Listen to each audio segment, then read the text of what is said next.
अलीगढ़ मुस्लिम university में ये अफ्रीकी लड़का उर्दू में खिताब कर रहा है, जिसे सारे बच्चे एंजॉय कर रहे हैं। और ये हमारी हिंदुस्तानी नेताओं की तरह कुछ वादे भी करता है। आप भी सुनिए और एंजॉय करें। अस्सलामुअलैकुम नदीम तरीन हॉल।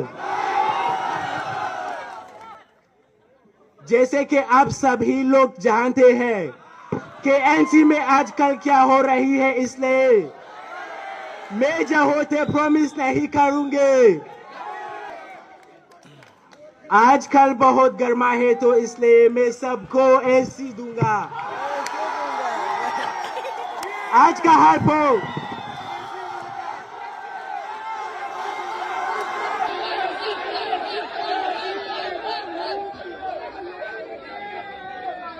एनएक्सी में 5 एसी करो।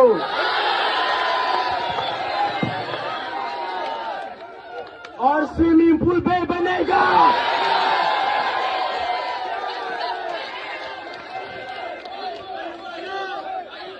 एनसी से कॉलेज बहुत दूर है तो ये मैं दोस्ता करूंगा।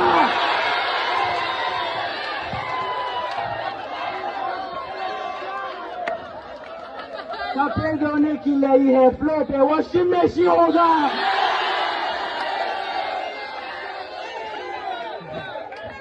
अगर मैं सेक्रेटरी बना तो एनसी में सबको 3 टाइम्स चाय मिलेगा।